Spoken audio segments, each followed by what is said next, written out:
All right. Good evening, everyone. Glad to have everybody on board as we're getting started tonight. Invite you to go ahead and join in on the chat there as we are going ahead and we're getting started. I see two of you who've already put in there. We got Rick and we got Laura. Great to have both of you on there. Hopefully we'll have some more joining us in the near future. Hopefully everybody is having a great, wonderful spring day. It is a beautiful evening outside. There's lots going on. It's finally aired out here in the office area. We had one of the air conditioners in the building that was clogged up, so we needed to pour some vinegar down it and clear the drain. And for the rest of the afternoon and into the early evening, we got to enjoy the smell of rotten eggs, as some of the students put it so lovingly. But it's finally clearing out a little bit, and things are going well, and we get the opportunity to join together for this wonderful little time we have as we're going through the book, the Screwtape Letters. And just kind of a little note, we had these last 2 days. I was at the district convention up in Slidell. Had the privilege of attending that with one of our members, Brad Montney, who came as our lay delegate. It was a good time. I was really excited for both those days. On Monday, we had a lot of breakout sessions and some kind of continuing ed opportunities, if you would. And then yesterday they kind of had the brass tacks and got down to all of the official business kind of stuff. But it was a wonderful opportunity.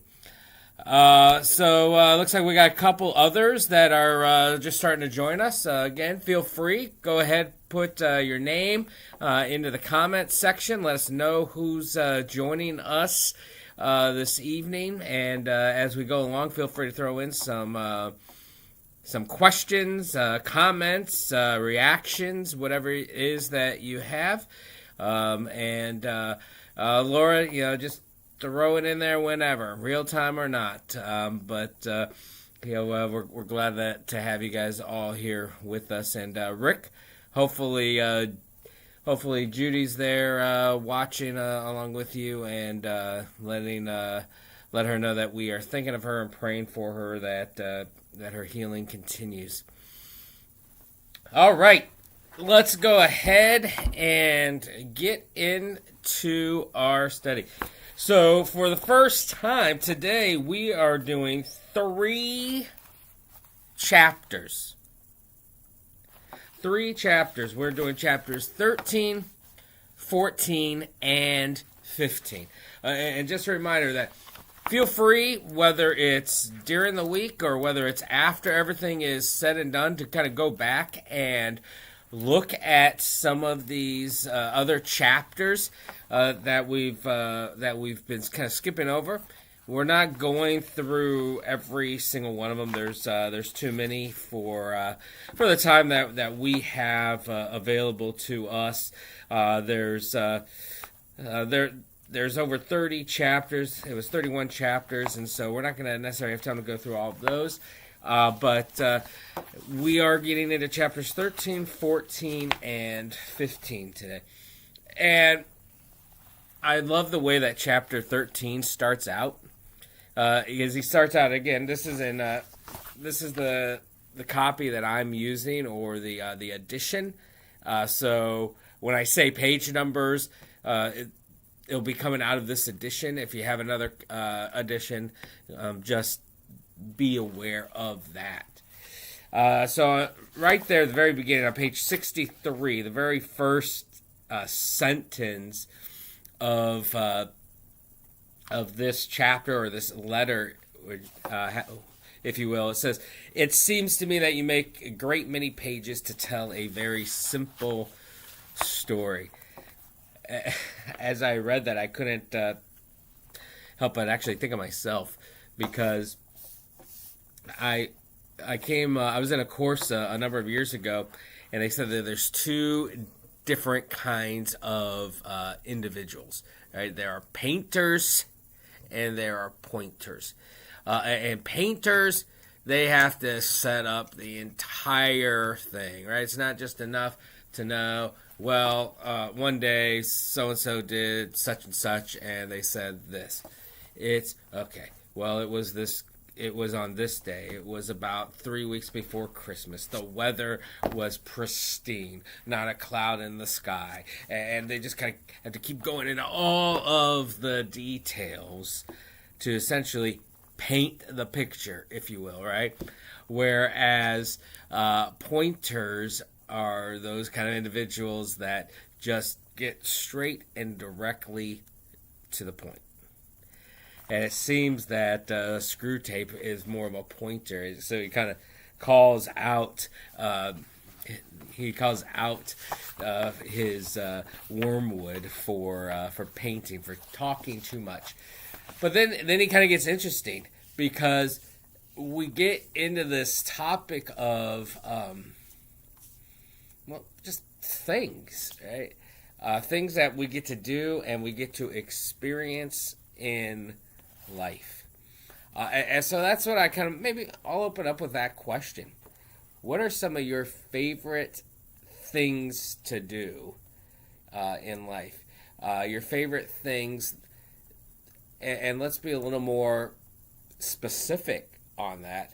Your favorite things that aren't quote unquote religious in nature, if you will, right?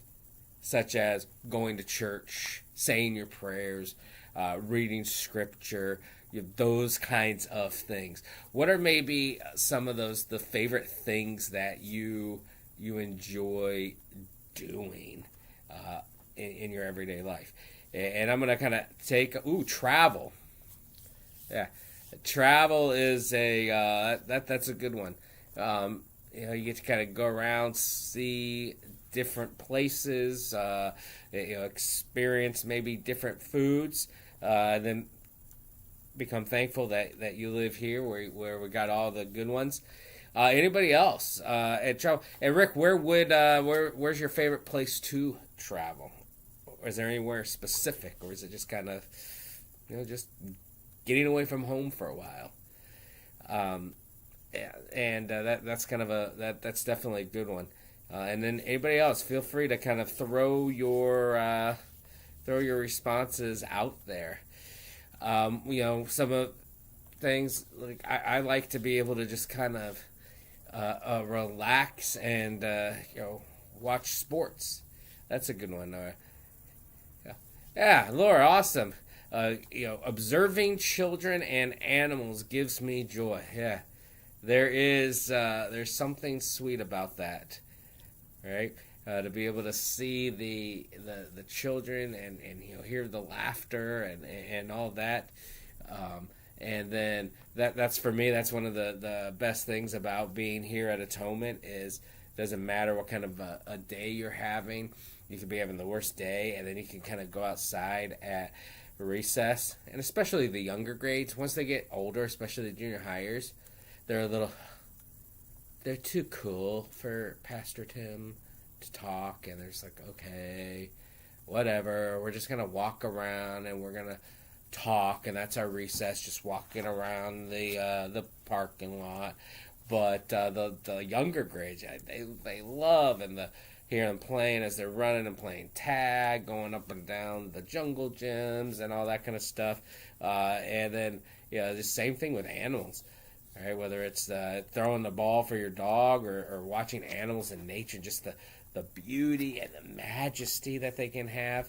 It's great. It's wonderful. And yeah, Rick, national parks, mountains. So in other words, out of Louisiana. right? And yeah, there's just something that is that's beautiful about it. In fact, I was talking to a couple people at the convention, and about kind of like the Huntsville area. And we were also talking about that because one of Brad Montney's sons, Mason, lives in that area. And as you kind of go up there and you see the foliage, especially in the fall, when the foliage starts turning colors, you get to see the mountains, feel that cooler, crisper air. It's a great thing. And here's the beauty about all those kinds of things, is when you're getting to do some of those things that you enjoy and that you love, they can bring you closer to God or strengthen your relationship with Him, can't they? I mean, you're seeing the beauty of the mountains and the national parks. It's just like, wow, look at the creation that God made, right? Or you're seeing like the animals there, or the children playing. And hey, we're glad that you figured out the chat part, Agent 57. We're grateful to have you with us. But we get to see all of those things, and it gives us a greater appreciation of just God, His wonder, His majesty, all the creativity that He has, and how He's able to create this animal and that animal, and they go in sync in nature, and everything's just fluid, and it's great, and it brings us closer to Him. And that's the point that Screwtape gets at as he's admonishing Wormwood in this letter, that first letter that we read for today, the letter 13. Right? Because it seems kind of weird, because he starts talking about there, he says, like, how could you have let your patient, again, just a reminder that's kind of how they call them. They're not calling them, the sucker or the target or anything like that. It's the patient. How can you let your patient have read a book, he said, or walked to the mill, right? And this kind of understanding this notion that what he's getting at is you're letting him enjoy life too much. And when it's in a wholesome way, life is a great and wonderful thing to be able to enjoy. Sitting on the beach, hearing the sound of the waves, it's enjoyable for most people, right? I do know a couple people who, the sand, it's everywhere. But most people enjoy it, right? And it can bring us closer to God. There's so many great things that we can do and we can experience that we enjoy and grow stronger in our faith. And that's the point that in the beginning of this letter that Screwtape is trying to get to. He's trying to get Wormwood to understand, look, we can't do that. We've got to get them to get so caught up, so consumed with life and focused on moving from one thing to the next and going this place and going that place, this way and that way, and all of those kinds of things, that they're distracted, they're exhausted, and that they don't then have the opportunity to go ahead and grow in the relationship or grow closer to God. And that's why, we see the third commandment. And when we look at the third commandment, the first two commandments are, you shall have no other gods, you shall not misuse the name of the Lord your God. And what's that third commandment? Anybody remember? Go and throw it in the chat if you remember. Anybody remember what is the third commandment that we have? No other gods. Don't misuse the name of the Lord your God. And that third commandment is, drumroll please, honor the Sabbath day and keep it holy. Right? Honor the Sabbath day. And then this is the one that we're given this reasoning behind it, right? We're told that God took a Sabbath. We have a 7-day week, but 6 days of creation. Hey, Tiffany, yep, remember the Sabbath. That's a great job, right? 6 days of creation, 7 days. On that seventh and final day, God took a rest. How are we doing with that? How are you doing with that? How am I doing?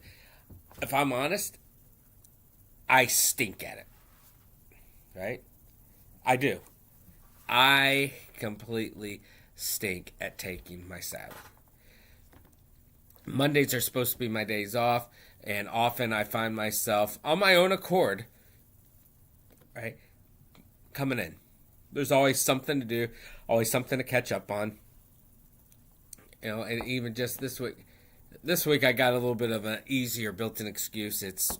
We have with the circuit convention or the district convention, but that's the struggle is we can there's always something else to be doing, something else to get done, right? Do any of you run into that situation where it's just you almost feel guilty for taking a break, for not doing something else, and we run ourselves until we can't anymore, right? I remember my dad growing up. He was one of those kinds of guys that he woke up in the morning and he didn't stop till the evening. And when he stopped, that's when he fully stopped, right? He would sit down in his chair, turn the TV on, and then watch it through his eyelids. Because he finally was just so tired and exhausted that he just fell asleep. But we're encouraged to take Sabbaths, to take rest, to enjoy life, and to enjoy what God has blessed us with, the gifts that He has given. Whether that's just taking a walk, and we don't have a mill necessarily like what we hear in chapter 13, but we can take a walk in your neighborhood, go on vacation. You take a walk along the beach or wherever you might be, reading a book. You're being able to just kind of separate and give away. That's something that I've been trying to do a little bit more too. I love reading, but most of the time when I'm reading, I find myself reading religious books, church books, things like that. Books like I just got a book that came in just today, right here, and it's called Prophet, Priest, and King. Right, Christology in a global perspective. Seems like just some easy, nice, light reading, right? No, not necessarily. And so I've been challenging myself, and I've got a couple of books that I've been trying to read. Like I'm reading through a biography right now on Ulysses S. Grant, my favorite president, mostly because when it came time in grade school to go ahead and pick a president to write a report on, I noticed that he and I had the same birthday. So April 27th, not just mine, but it's also President Grant's birthday too, right? But just something. We're encouraged to do things so that we can rest, we can relax, and that through that we draw ourselves closer to God, as opposed to becoming so exhausted and burnt out that we drive ourselves away from Him. And that's part of this point that is going on in this 13th letter, 13th chapter, whatever we want to kind of call it. If you look on page 65, it's this big kind of paragraph, and it starts out with the sentence, "Of course I know that the enemy also wants to detach men from themselves, but in a different way." And remember, in these letters, in these chapters, the enemy is God, right? Because again, these are written, Screwtape, the demon, is writing these, and so it's from his perspective. So he's looking at God as the enemy, and then he goes on. "Remember always that he really likes the little vermin." And who's the little vermin? Us. Right? He's calling us the little vermin, and he says God really likes us, and he sets an absurd value on the distinctness of every one, right? And so that's the great thing. And this is the wonderful thing about these kinds of things, of ways that we see joy, ways that we relax, the ways that we get to experience God outside of the quote-unquote religious norm, is we all can kind of experience it differently, right? Some of us, we talk about travel, some of us experience it more in the mountains, some of us on the beach, some of us scuba diving, some of us just lounging on the raft in the pool, whatever it might be that way. Some of us, we like to read nerdy theological books. Some of us like to read biography. Some of us like to read mysteries, nonfiction, fiction, all these kinds of things. Some of us like country music. Some of us like rock and roll. I mean, there's all sorts of things that just make us unique, make us different. And instead of trying to cookie cut our faith or Christianity or all that, we're encouraged to be joyful about it, right?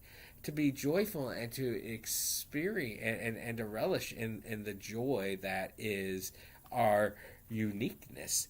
What makes you isn't what makes me, but together we get to celebrate our wonderful God, and by that uniqueness, then we grow closer to Him.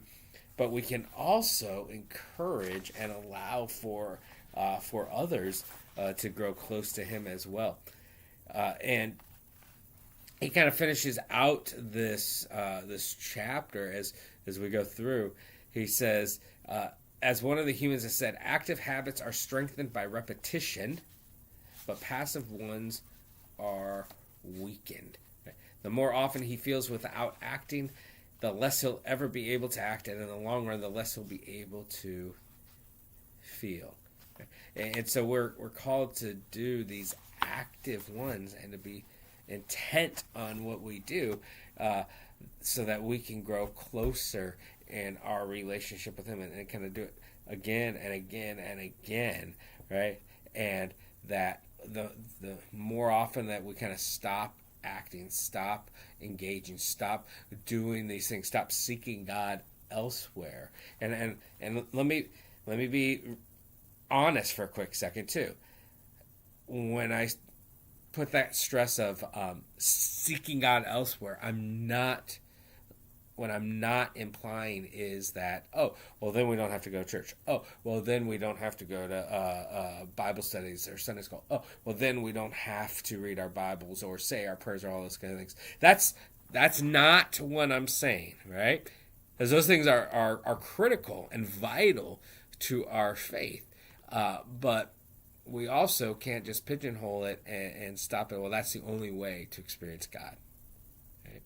That's the only way to be able to learn about Him, to be able to grow. It's got to be a both and kind of a thing. Because if we do just those activities that are outside of the quote-unquote religious norm or traditionally accepted ways, well, then we can lose our roots, right? We can lose our roots, lose our understandings of just who we are as we grow in our understanding of who God is, who we are, the relationship between us, as we spend time in His Word and in prayer, worshiping together and learning that way. But when we lose sight of the other things, the going on the walks, the going on the travels, the seeking Him out in nature and the way, and those kinds of things, then we lose sight of the beauty and the grace of God, I think, because then our relationship with God turns into almost a totalitarian kind of, well, I've got to hurry up and check off all the things on my list kind of a relationship, as opposed to just this beautiful parental, familial kind of relationship that God desires to have for us. So in essence, that is chapter 13. And then we dive into the next chapter. And again, it's been great seeing the chat going. Feel free, keep throwing things in there as we go along. And now we're into chapter 14. And chapter 14 deals with the H word. The H word being humility, right? And here's one of the things. This is on page 69. This is the start of the second paragraph that we see there. It says, I see only one thing to do at the moment. Your patient has become humble. Have you drawn his attention to the fact? All virtues are less formidable to us once the man is aware that he has them, but this is especially true of humility. And so as we kind of start this out, how would you define that word of humility?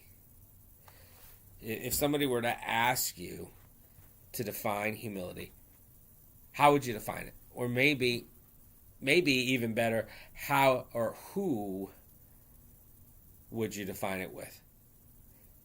Right? Is there somebody that when you think of the word humility, their name, their face, whatever it might be, pops up into mind, right? When you think of that word humility, who would you use to define it, or what would you say that it is? When you hear that word humility, for me, feel free. I'll share this as you're hopefully sending in some answers. For me, I think of Grandma Diane. Her name was Diane Shelkey, and she was a very important figure in my life, both my just life in general, but also in my spiritual life. And she had the kindest heart and just the greatest sense of humility. She was from my home congregation, Christ Lutheran Church in Yuma, Arizona, and she, no matter what was going on in her life, no matter how great or how horrible she felt, she was always willing to serve, to love, to pray for people, and to put their needs in front of her own. I remember, even in her last few years, her hands, her feet, everything would be just so curled up and tightened up from some severe arthritis that she was experiencing. Yet every Sunday she was there out in the narthex, and she was loving on people, manning we had a visitors station there, and she was just loving on people and caring for people, praying for people, and it was just it was an awesome thing to see. And I definitely agree. Rick Fenner is a great example of humility as well, of the desire to put other people in front of themselves, to put others' needs and wants in front of their own. And here's the interesting part. This is kind of what a bit of this chapter 14, this letter 14 is talking about, is that you can use something like humility, right? It says virtue, right? The two V words, virtues and vice, right? If something's a vice, we don't like it, right? Or it's not a good look. Okay? What is there? Rose, I agree as well. What is there? What is the vice that somebody has, right? It could be drinking, or it could be. The list goes on and on, right? I mean, you've got all these different vices that somebody has, and virtues, on the other hand, is or something else. And now we got some answers coming. This is great. Yeah, Rick's awesome. Rose is awesome too. Yeah, she's a great one. And John put Saul, who became John, and in his humility came to accept Jesus and to say, yeah, sometimes humility is definitely that. It's saying, I was wrong, or I don't have all of the answers. Right? That's often a large part of humility as well. And Miss Mickey, I did not have the pleasure of knowing Miss Mickey, but it's great to be able to see these servant hearts, right? These ones who had a virtuous life. Right? And virtue is a good thing. Right? Vices are a negative thing, or those things that we struggle with, those things that we are challenged with. But virtues are things that should be lifted up. And yet, we hear in this interaction here in this letter, he says, all virtues are less formidable to us once the man is aware that he has them. Right? Once they're aware that he has them, they're not quite as bad, the demons are saying, right? Yeah, they're bad if he doesn't know, because he's just living his life, right? He's living his life in a certain way, in a certain experience, if you will, right? And all of a sudden, though, if somebody knows that they're doing it or they're living that way, then maybe it's going to change the way that they conduct themselves, the way that they interact, the way that they even think about God and their life.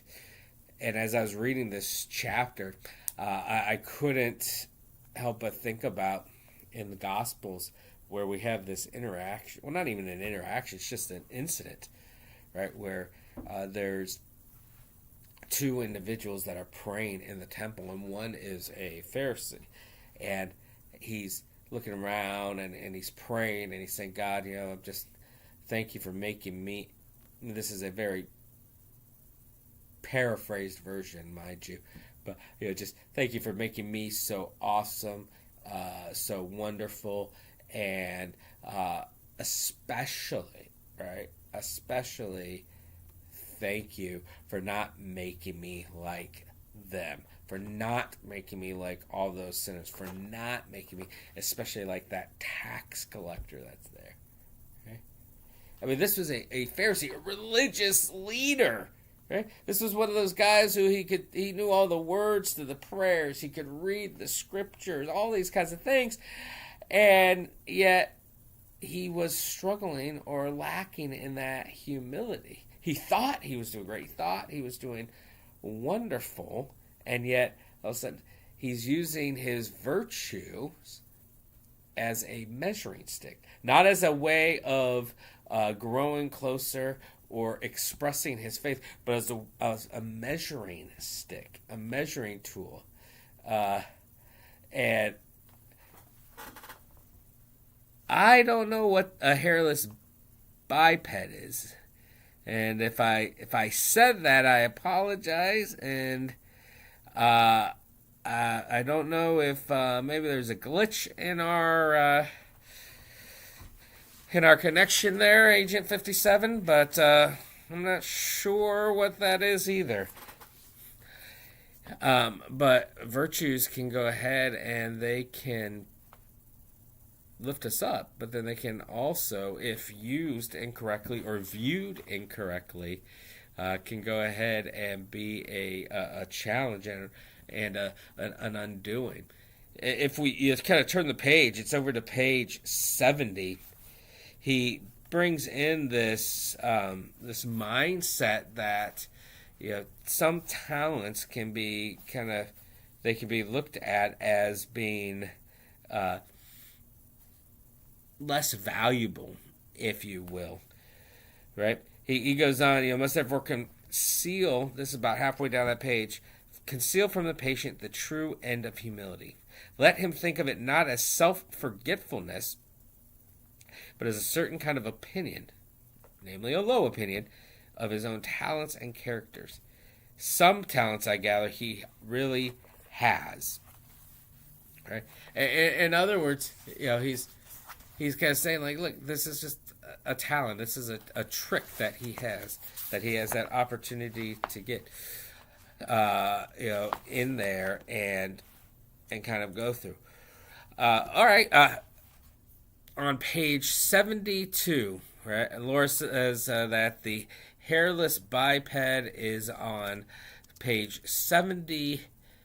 So let's go. I'll kind of go over to that really quick, and let me scale on down to there.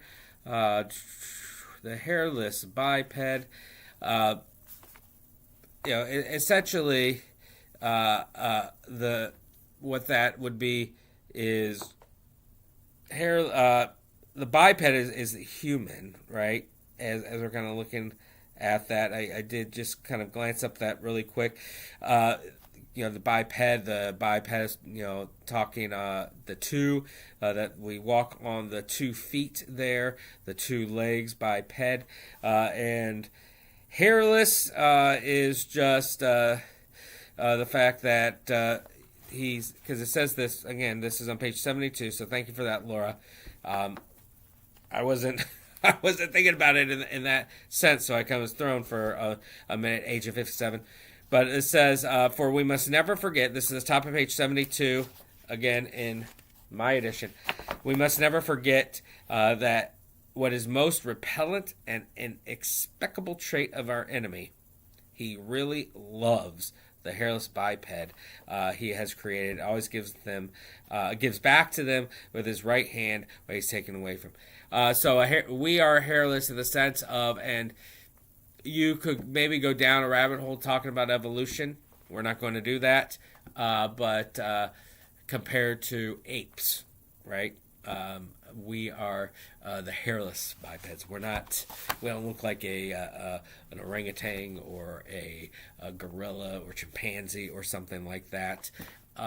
But that is the reference that he's talking to. And that's just one of those things that, and maybe you've heard me say it in sermons before too, that we are the pride and joy of God's creation, because we're the one and only thing that he did not just speak and it was.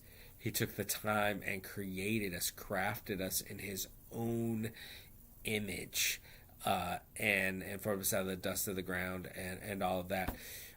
And the interesting part is that he is actually kind of making a play on a Play-Doh phrase, not Play-Doh, the colorful, fun children's toys, but Plato, the philosopher, right, who followed Socrates, and Plato referenced us as featherless bipeds, but in this one, C.S. Lewis has Screwtape referencing us as hairless, making that distinction between us and the apes that are out there, like the gorillas, the chimpanzees, and all of that.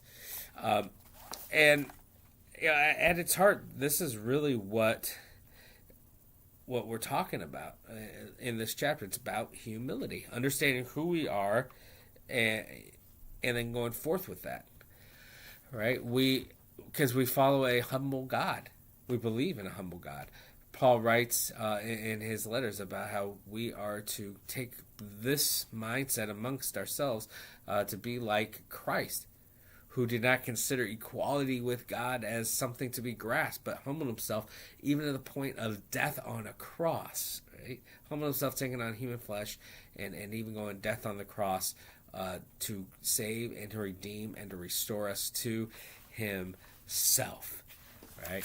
And so we are to take that mindset that he did as well. He says, if you kind of flip back again real quick to the bottom of page 71, he says, He wants, he being God, wants to kill their animal self-love as soon as possible. That self-love, that focusing in on ourselves, how great we are, how wonderful we are, how much we deserve, how much we desire. Kill that self-love as quickly as possible. But it is his long-term policy, I fear, to restore them to a new kind of self-love, a charity and gratitude for all selves, including their own. When they've really learned to love their neighbors as themselves, they will be allowed to love themselves as their neighbors. Let me read that again. And as I'm reading that again, I want you to maybe throw in any comments that you can think of, anything that comes to mind as you listen again. He wants to kill their animal self-love as soon as possible. But it is his long-term policy, I fear, to restore to them a new kind of self-love. So he wants to restore to us a new kind of self-love. A charity and gratitude for all selves, including their own. When they've really learned to love their neighbors as themselves, they will be allowed to love themselves as their neighbors. When they learn to love their neighbors as themselves, they'll be able to love themselves as their neighbors. I mean, what a beautiful image that could come out of this. On one hand, it's kind of a challenge, right? Love our neighbors as ourselves so that we can love ourselves as our neighbors. It kind of seems like a big circle. And to an extent, it is. It is this big circle, because when we are putting others in front of ourselves and living as Christ has lived, as God has called us to live, to love one another, to put the needs of others, to live in humility, put the needs of others in front of ourselves, well, here's the great thing. They're going to do that for us. Right? I put the needs of Laura in front of me, and Laura puts the needs of me in front of Laura. Tiffany puts Rick's needs in front of herself, and Rick puts Tiffany's needs in front of himself. Right? And then we see ourselves all as one, as these beloved children of God. And that we are all in the same position, in the same boat. Because that could be a strong challenge in the Christian life, where we can see others being deserving of God's love, but not certain other people. And the real crazy part about it all is that sometimes where we put ourselves in that equation, in that situation, right? Okay, all right. Laura says, allowed to love ourselves. Does this mean that we can see ourselves as redeemed? We can then forgive ourselves. Yeah, there's definitely some truth to that, right? Because I think that at times we can be much harder on ourselves than anybody else is, right? Even God. I know that I can definitely find myself in this situation where I can forgive somebody for something that they've done to me, but I'll have trouble forgiving myself for things that I did or didn't do to somebody else, right? And things I did or didn't say, or the list just goes on and on and on. And I'm always able to come up with excuses for it. All right, well, I should have known better. I'm the adult. I'm the pastor. I'm the Christian. I'm the, right? And on one sense, I feel like I'm living this life of humility, right?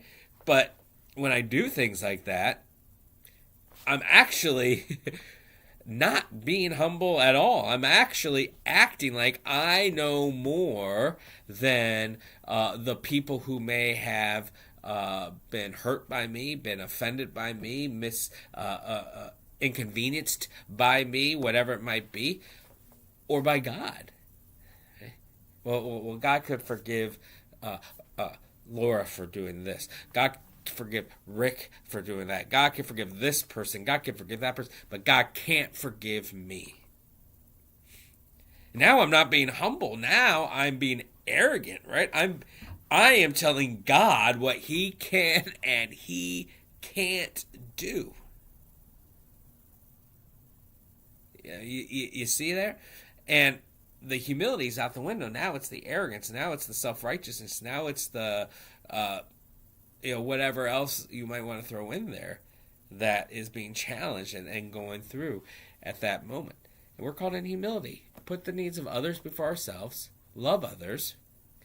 But as we do that, we see where God is allowing love to come into us. Grace to come into us. Forgiveness to come into us. And that I'm not loving my neighbor because they really need Jesus. But I'm loving my neighbor because that's what I'm called to do. That's who I am. Because they live in need of God's grace just as much as I live in need of God's grace. They receive God's grace just as much as I receive God's grace. So, Laura, that's a great comment, question. To that. I mean, that's awesome. Guys, man, I'm loving this week. I mean, I've enjoyed it the last 2 weeks, don't get me wrong, but I'm loving this. We've got comments, we've got questions, we've got reactions. We've got me having to jump up ahead a couple pages because I catch it, and I mean, it's been fantastic. All right, now we're jumping on to page 75. 75 for chapter letter 15, our last one for this evening. And we are going from talking about humility to looking to the future. To looking to the future. How many of you wish you knew the future? Throw it in there. How many of you wish that you could know the future, right? And if you could, what would you do with it?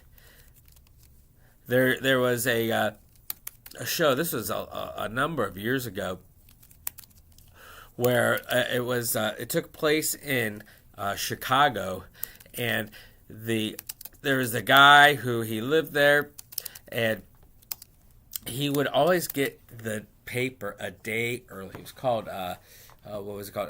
Early Edition, right? It's called Early Edition. And, what it was, the whole premise was that this guy would get tomorrow's paper today. And he would go ahead and he would go. Chapter 15 is page 40 in your book. Okay, Carol, thank you. Yeah, I know some of these are going to be, and a lot of it's just the layouts, the sizes of the pages, the size of the font, that kind of thing. But in any case, we're glad to have you with us. But going back to that show, Early Edition, and I don't know if any of you ever watched that show, but the guy would get the day's paper, the paper a day early, and then he would go about trying to fix things, right? And it was kind of interesting because he had some friends. Like, one of his friends was like, "Dude, why don't you just look at the lottery numbers and you could pick the winning lottery ticket? It would be great. It would be wonderful." But he would go about it, and he would, like, maybe he would see a story on one of the headlines would be, girl runs out in front of a bus and she tragically loses her life. And so he would go and find the intersection, and he would position himself so that he could save that girl right before she got hit by the bus. Or he would try to change different things and change outcomes and to make people's lives better. Right? And all that is to just be said for the focus of chapter 15, which is the future. The future. Somebody, we hear the quote, who knows what the future holds? Okay? Future could be mysterious and daunting. It could be something that maybe we're looking forward to, something that we're hesitant to. But there, the first part of chapter 15, we see the second paragraph starts out with these words: "The humans live in time, but our enemy," aka God again, remember, the humans live in time, but our enemy destines them to eternity. We live in present time, but the enemy, God, destines us to eternity. It says what we're called to do. He says also, for the present is the point at which time touches eternity. We are called by God. We're destined for this eternity, to spend eternity with Him. Okay? And yet God calls us to look at the future. And the future, if you go on to the next page, right, it says in the kind of next paragraph, we sometimes tempt a human, say a widow or a scholar, to live in the past. To live in the past. And the Screwtape is saying that sometimes we can go ahead, we can get people to live in the past, and that's great. That's like a widow, right, who is just, life was so much better when they were alive. Life was so much easier when they were alive. I can't go on. And over the years that I've been in ministry, I've seen this a lot, where you have these people who their loved one has passed away, that they've been a lot, they were together for so many years, and I just want to die. I just want to go and join them and be with them. I just can't handle it anymore. Okay? And so for some people, it is easier for him to tempt us when thinking about the past basis. But for others, it's far better to make them live in the future. Right?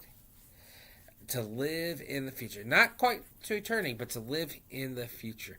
Because as we're going through life and we're looking at the future, what are we always hoping about the future? We're always hoping it's going to be better, right? That it's going to be better. Better than what we have. Nobody's looking at the future and hoping, oh, I hope the future stinks. I hope the future is horrible.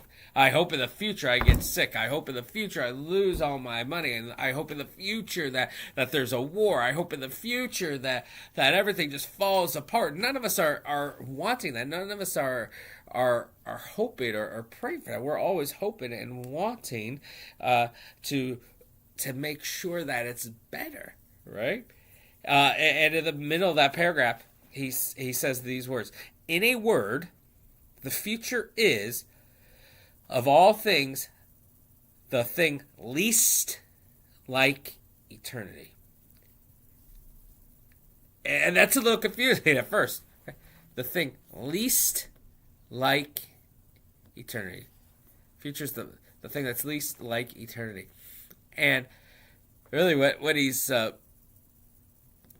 getting at with that is that when we are looking at our future, when we're looking and we're wanting to make our lives better, when we're wanting to succeed, when we're wanting to have that better future, as he says just a little bit later on, hence nearly all vices are rooted in the future. All vices are rooted in the future. What do you think he means by that? That all vices are rooted in the future.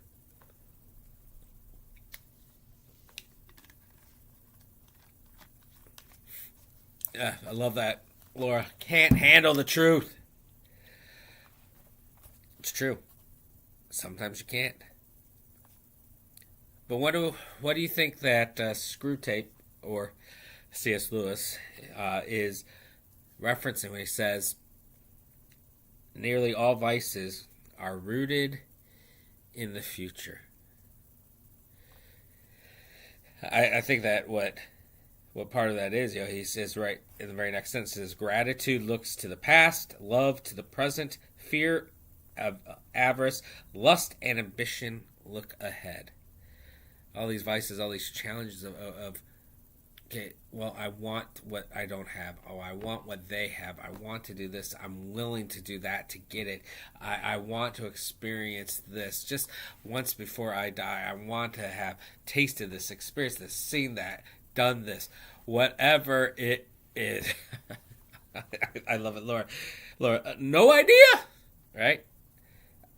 It gets the point is that when we get so fixated, so focused on our future, not on our eternity, but on our future, there's the difference between future and eternity. Eternity is when we are with God, when this life is over and we are with God forever. That's eternity. The future is, well, the future's tomorrow.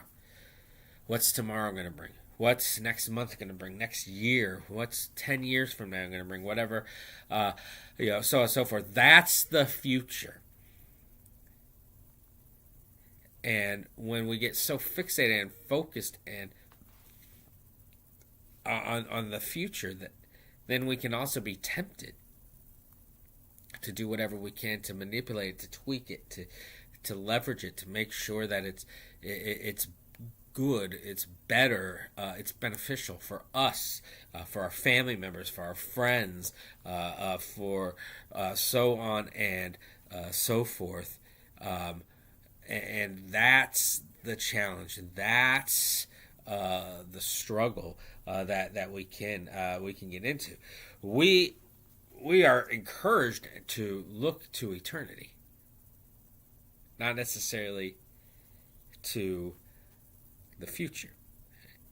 And again, kind of going back to, yes, there's also some of the younger people that I've seen this in, but mostly those older individuals who are just those Grandma Dianes in my life, and some of our members here at Atonement, and other churches that I've served, that mindset, that understanding that, God, you've blessed me. You've given me a great life, and I'm yours. And until you take me, I'm going to do your will. I'm going to share your love and spread your word. And when you take me, I'm ready. Have you ever experienced somebody like that?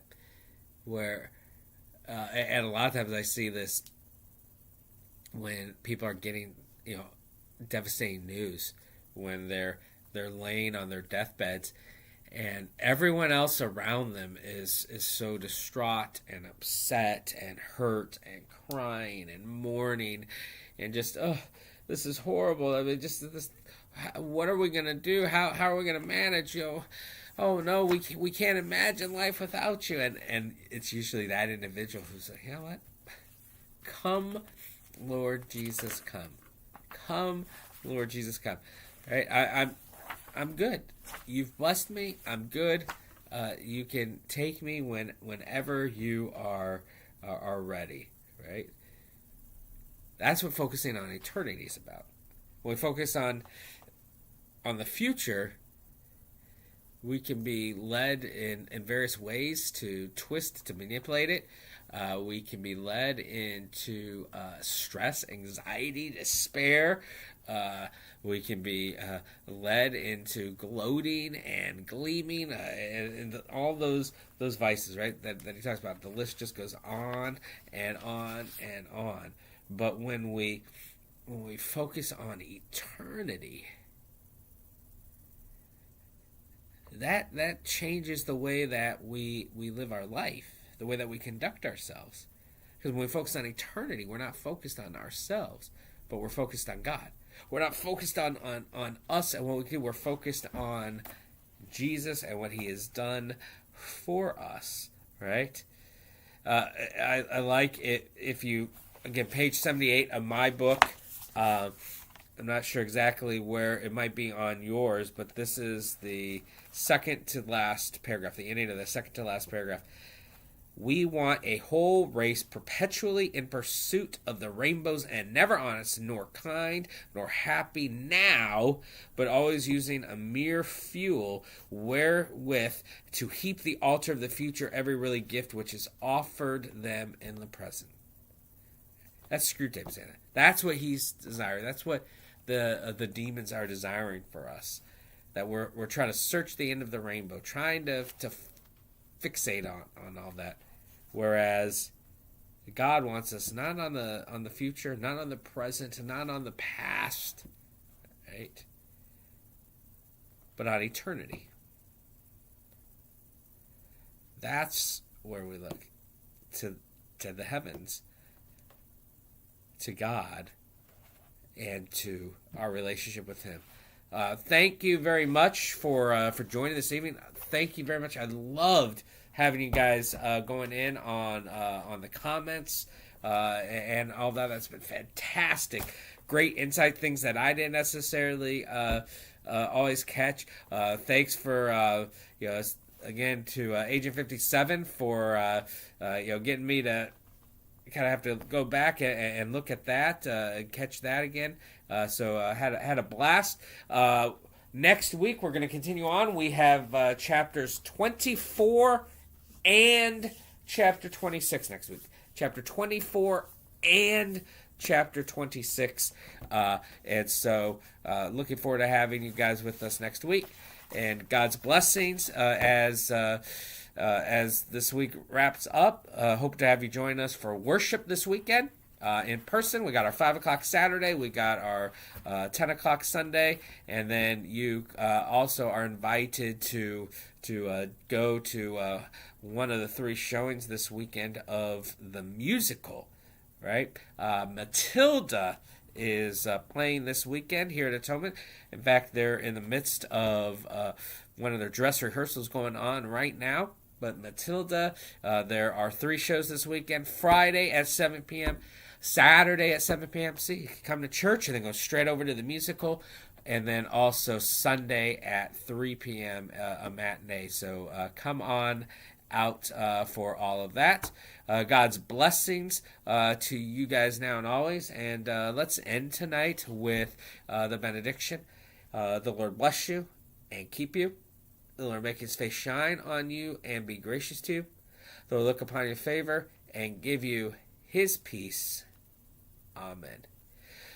Have a great night and go in God's peace.